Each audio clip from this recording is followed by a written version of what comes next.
эртээ урдын цагт алс холын англи улсад хаан хатан хоёр аж төрөн суудаг байжээ. Хааны хатан тун үзэсгэлэнтэй хөвгтэй. Харин Ланселот Баатар хааны хатны хөхийг үнсэж үзхийг мөрөөддөг байжээ.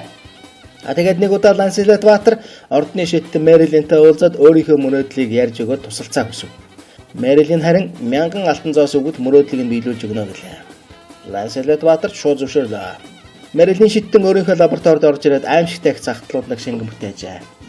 Дараа нь Хатан хааны өрөөнд сэм нэвтрэн загтнуулдаг шингэнэ Хатан хааны левчэнд өгчээ.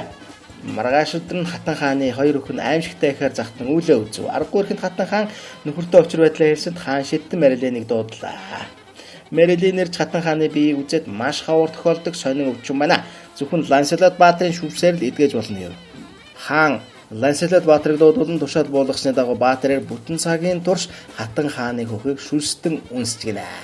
Гэтэл маргааш өдрийн шийдтэн Мэрилинийг шан харамжаа авахаар ирэхтэн жад сэлмээр айлгаж аваад сохорзоос ч өгдөггүй хөөгөөд явуулчихж гин. Харин Мэрилин ухаантай хүн байсан болохоор хаанд гомдлохоор очсонгүй зүгээр л хааны дотоожонд нь загтнуулдаг шингэнээсээ сэм төрөгчж гинэ.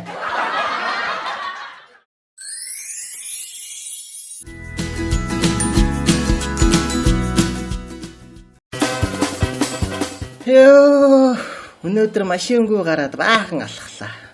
Сайхан байлаа. Маргааш бас л машингүй алхах нь нөгөөдөр ч гэсэн. За яагаад? Би ч юу машингүй л дээ.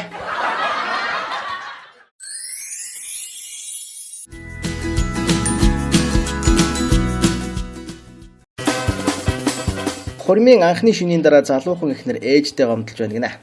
Өчигдөр нөхөр маань намайг ганцхан өгүүлбэр хийсний төлөө надад аймаар гомдсон штт. Тийм өмнө яг юугаа хэлсэн юм бэ? Чи бас ийшээ хийх дуртай мó гэж хэлсэн.